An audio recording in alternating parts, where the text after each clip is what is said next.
రాష్ట్ర ప్రభుత్వం సూపర్ 6 పథకాల్లో భాగంగా మహిళలకు శ్రీశక్తి పేరుతో ప్రవేశపెట్టిన ఉచిత బస్సు పథకంపై వైసీపీ దుష్ప్రచారాన్ని ఎమ్మెల్యే జ్యోతుల నెహ్రూ తీవ్రంగా ఖండించారు. జగ్గంపేట సోమవారం ఉదయం టీడీపీ కార్యాలయంలో జగ్గంపేట ఎమ్మెల్యే టీటీడీ బోర్డు సభ్యులు మీడియా సమావేశం నిర్వహించారు. ఈ సందర్భంగా ఆయన మాట్లాడుతూ ఫ్రీ బస్సు పథకం ప్రారంభించిన 3 రోజులకే ఫెయిల్యూర్ అని వైసీపీ పార్టీ విమర్శించడం, సాక్షి పత్రికలో అసత్య కథనాలు రాయడంపై తీవ్ర స్థాయిలో మండిపడ్డారు. ఎక్స్ బస్సులో ఉచితం లేదంటూ వైఎస్ఆర్ కాంగ్రెస్ పార్టీ దుష్ప్రచారం చేస్తుందని, గోకవరం డిపోలో 54 బస్సులు ఉంటే అందులో 42 బస్సుల్లో ఉచిత పథకం వర్తిస్తుందన్నారు. ఇదే విధంగా రాష్ట్రమంతా అమలు జరుగుతుందన్నారు. కొత్తగా ఏదైనా పథకాన్ని ప్రవేశపెట్టినప్పుడు మార్పులు చేర్పులు చేసుకునే అవకాశం ఉంటుందని ప్రతిపక్ష పార్టీ గాని గ్రహించాలన్నారు.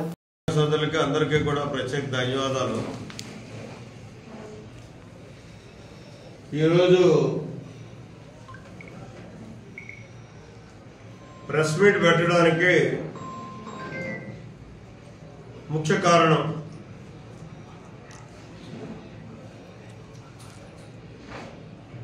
ఏదైతే సూపర్ 6 కార్యక్రమాన్ని ఈ మంచి ప్రభుత్వం దిగ్విజయంగా ఒక్కొక్కటిగా అమలు చేసుకుంటూ ముందుకెళ్తుందో దాన్ని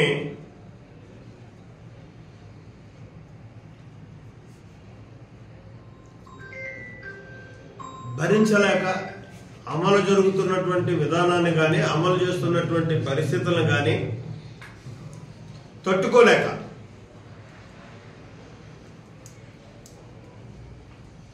ప్రతిపక్షం అనడానికి కూడా ప్రజలు దాన్ని ప్రతిపక్షం అంటే బాగోదేమో, ప్రజలు మళ్ళీ ఇబ్బంది పడతారు. వైఎస్ఆర్ కాంగ్రెస్ పార్టీ నాయకులు చాలా తప్పుడు విధంగా మాట్లాడుతున్నటువంటి పరిస్థితి. ఇంకా అంతకంటే ఏంటంటే జర్నలిజానికే మాయన మచ్చగా తయారైనటువంటి సాక్షి పేపర్, సాక్షి ఛానల్ భూతత్వంతో ఎదుగు మరి తప్పుడు ప్రచారం చేస్తున్నటువంటి పరిస్థితి. నేనేమంటానంటే మంచి చేస్తున్నప్పుడు స్వాగతించాలి, చెడు చేస్తుంటే ఈ చెడు చేసేవని నిర్భయంగా చెప్పగలగాలి. అది ఒక నాయకుడికి ఉండే లక్షణం కానీ పత్రికలకు కానీ మీడియాకు కానీ ఉన్నటువంటి లక్షణం. ఇవాళ నేను ఈనాడు పత్రికలో ఒక వార్త చూశాను.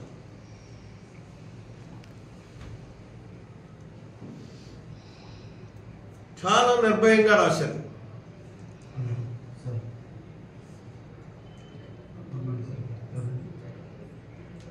ఇక్కడ ఆ పత్రిక ఎక్కడ ఉందో అనుకున్నాను, కానీ రావాలి.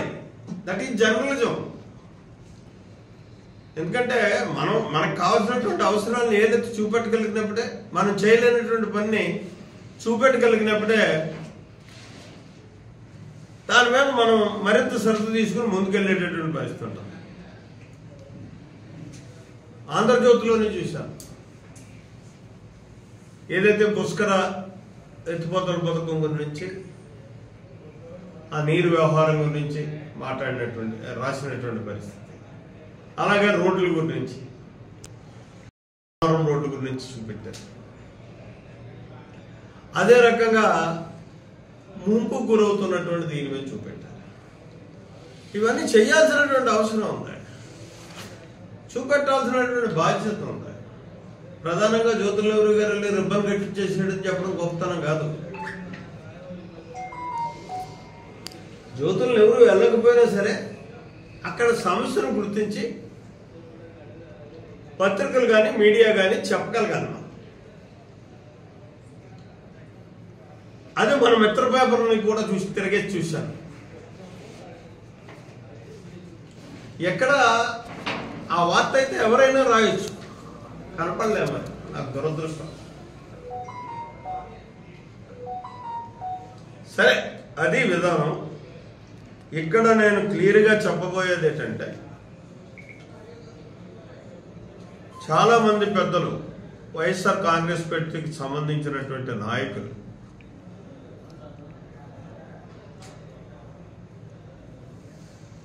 ఫ్రీ బస్సు గురించి చాలా రకరకాలుగా చెప్తారు. ఏమని చెప్తున్నారు? ఇవాళ ఆ పేపర్లో చూస్తే ఒక ఆమెతోటి మా ఊరికి బస్సు రావట్లేదు, నేను ఎక్కడి నుంచి ఎక్కను. అన్ని ఊళ్ళకి బస్సులు గతంలో ఉన్నాయా? ఉంటాయా? అవసరం మేరకు అక్కడ ఉండేటటువంటి దీని మేరకు ప్రయాణికులకి ఇది మేరకు బస్సులు రూట్లు సెలెక్ట్ చేసుకుని ఆ రూట్లకి వేస్తారు. ఆ రూట్లకి వెళ్ళి మనం ఎక్కాల్సినటువంటి అవసరం ఉంటుంది. 1 కిలోమీటర్, 2 కిలోమీటర్లు, 5 కిలోమీటర్లు వెళ్తేనే బస్సు దొరుకుతుంది నీకు. ఇటువంటి అన్ని చూసి పేపర్లో వేసి ఇది ఫెయిల్ చేయవు. అసలు పిచ్చినా కొడక, ఇవాళ నిన్న ప్రారంభించింది, మొన్న ప్రారంభించడం జరిగింది 15వ తారీఖుని, ఇవాళ 18వ తారీఖు, 3 రోజులు అయింది. ఇందులో చేర్పులు మార్పులు కూడా ఉంటాయి ఖచ్చితంగా. ఇది ఒక మంచి ప్రభుత్వం పనిచేస్తుంది. ఇవాళ ప్రజలకు అందుబాటులో ఉండాలి 24 గంటలు అనేటటువంటి ఆలోచనతో పనిచేస్తున్నటువంటి ప్రభుత్వం అయితే అప్పుడే తొందరపడిపోతే ఎలాగా? అప్పుడే భుజాలు తడుముకుంటే ఎలా? నువ్వు ఇందులో తప్పులు ఎదిగేద్దాం అనుకుంటే ఎలాగా? నిజంగా వెళ్లాల్సిన రూట్ కొత్తగా కూడా రూట్లు వేయాల్సినవి ఉంటాయి, వేస్తాం. నిన్న ఉదాహరణకి ముఖ్యమంత్రి గారు ఒకటే చెప్పాడు, మొన్న తీసుకున్నటువంటి నిర్ణయాలు అయితే ఘాట్ రూట్స్ లో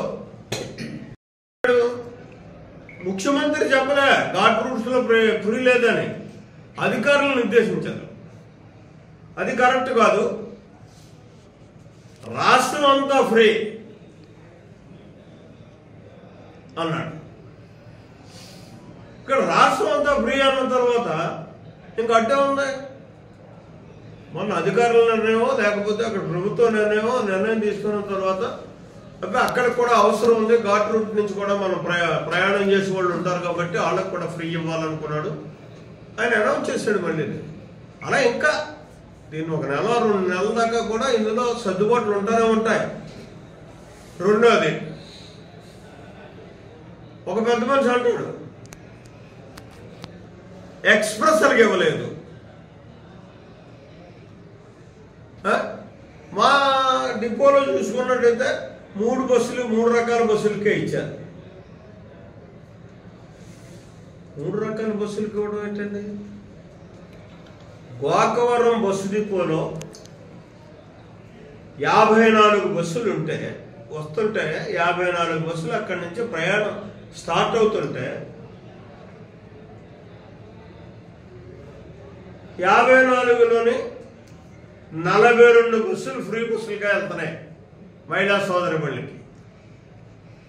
12 బస్సులే ఫ్రీ కానీ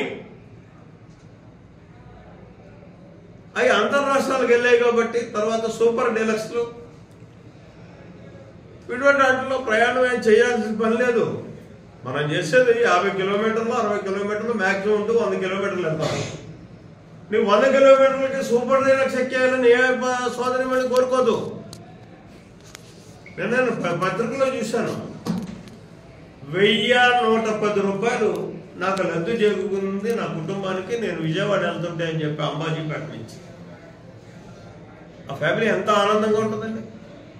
మళ్ళీ అటు నుంచి వచ్చేటప్పుడు 1110 రూపాయలు.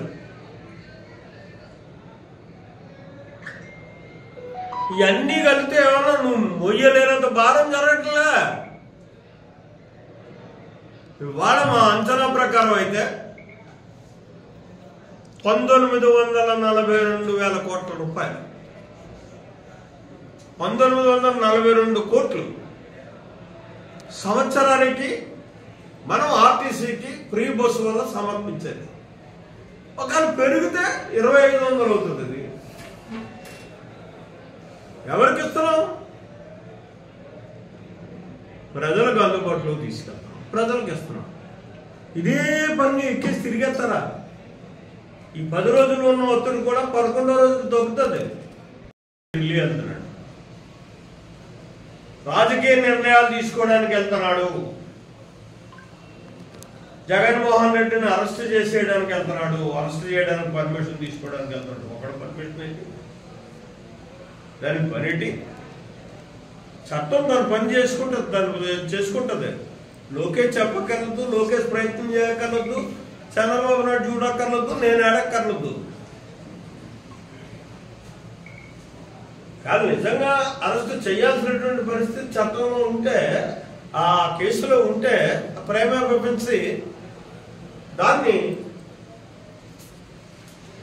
చట్టం దాని పని దాన్ని చేసుకుంటూ వెళ్తారు. ఇప్పుడు దాకా అరెస్ట్ చేసిన 40 మందో 50 మందో ఉన్నారు కదా, వాళ్ళందరినీ ఎలా చేశారు అలాగే జగన్మోహన్ రెడ్డిని చేస్తారు. దాని గురించి ఎక్కడికో వెళ్ళి పర్మిషన్ తీసుకోవాల్సిన పని ఏంటి?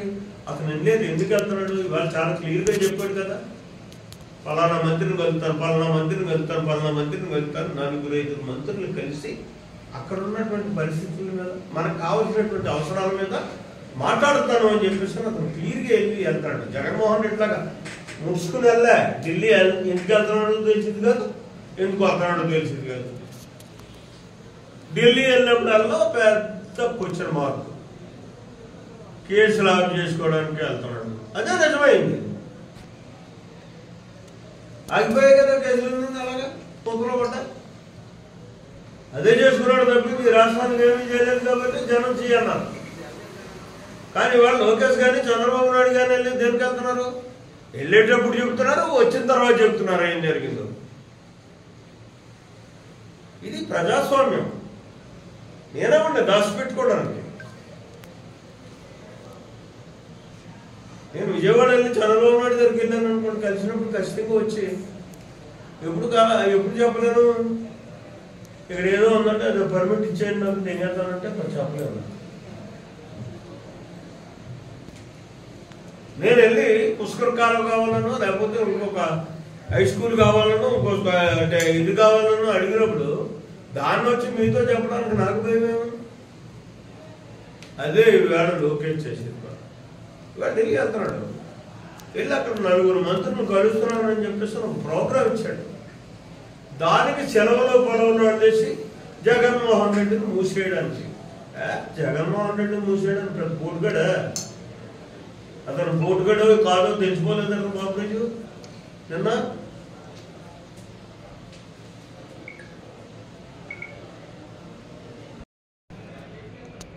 ఇక్కడ ఖచ్చితంగా లబ్ధి కూడా ఉంటుంది. భార్య వెళ్ళినప్పుడు భర్తకు కూడా వెళ్ళాల్సినటువంటి అవసరం ఉంటే ఖచ్చితంగా కంపల్సరీ వెళ్తాడు. నా భార్యకి ఫ్రీ ఉంది కదా, నేను టికెట్ కొంటే ఏం పోయిందిలే అని చెప్పేసి అని వాడు కూడా వెళ్ళేటటువంటి పరిస్థితి ఉంటుంది.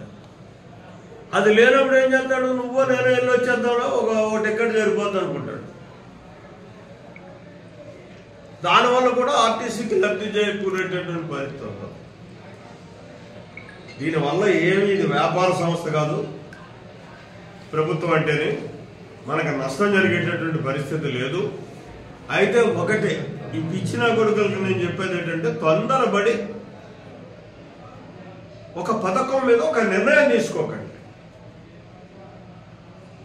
దానికి టైం ఇవ్వండి, చెప్పండి. ఈ రకంగా చెప్తే బాగుంటుంది అని చెప్పడంలో తప్పులేదు.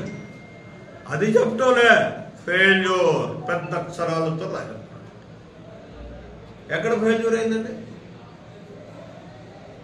పండగ చేసుకుంటున్నారు ఇవాళ.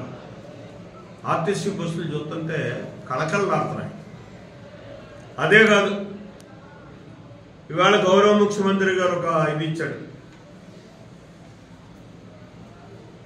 ఇదే పేపర్లో పత్రికా ప్రకటన చేశారు, అన్నదాత సుఖీభావ.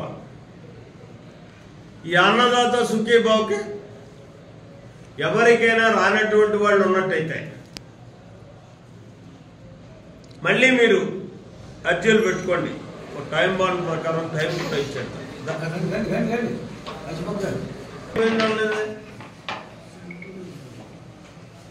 అలాగే అమ్మకు వందనం, తల్లికి వందనం,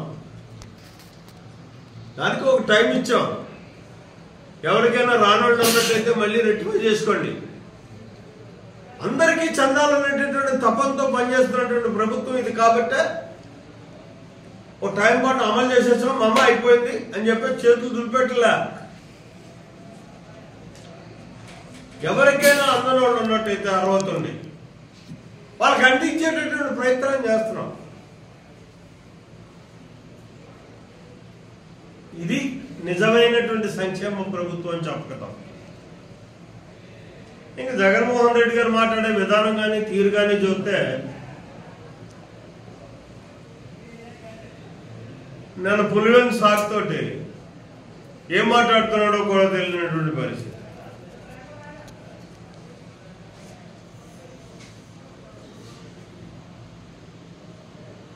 ఇంకా ఈ దాన్ని ఏమన్నాను నాకు అర్థం కావట్లే. ఆ 10% నష్టం జరగకుండా చూసేటటువంటి బాధ్యత ఈ మంచి ప్రభుత్వం. దానికి కూడా చంద్రబాబు నాయుడు గారు చెప్పడం జరిగింది. నేను వాళ్ళకు కూడా నష్టం జరగకుండా ఒక మంచి ప్రోగ్రాం ఇస్తాను అని చెప్పాడు. అది చేయబోతున్నాం. తాత్కాలికంగా ఆదుకోవాలని చెప్పేసి మన నియోజకవర్గంలో అయితే మన జ్యోతుల నెహ్రూ ఫౌండేషన్ ద్వారా ఈవేళ 2000 మందికి దరిదాపుల్లో ఆటో వాటికి 10 కేజీలు బియ్యం రేపో ఎల్లుండో ఇవ్వడం జరుగుతుంది. తాత్కాలికంగా ఆదుకోవడం అంటే ఒక నెలకు సరిపడేటువంటి బియ్యాన్ని మనం వాళ్ళకి ఇచ్చామంటే దానివల్ల సంవత్సరం నడపచ్చు. దాన్ని ఈ మిగులు వాళ్ళు సంపాదించే ఆదాయంలో వచ్చే నష్టాన్ని తట్టుకుంటూ ముందుకెళ్ళడానికి అవకాశం ఉంటుందనేటటువంటి ఆలోచనతో ఈ నిర్ణయం మేము తీసుకోవడం జరిగింది. నవీన్ తీసుకోవడం జరిగింది కదా, నేను ప్రతి పోటుగాడు కదా, నవీన్ తీసుకోవడం జరిగింది. అది తీసుకుని రేపు ఎల్లుండో పంచిపెట్టాలి. ఇది అంటే మనసు ఉన్నటువంటి ప్రభుత్వం కానీ మనసు ఉన్నటువంటి రాజకీయ నాయకులు కానీ చేసేటటువంటి కార్యక్రమాలు ఈ రకంగా ఉంటాయి. దానివల్ల ఆటో సోదరులకు కూడా ఎక్కడా నష్టం రానటువంటి విధానంలోనే చంద్రబాబు నాయుడు గారు మంచి పథకాన్ని తొందరలోనే ఏర్పాటు చేయడం జరుగుతుంది.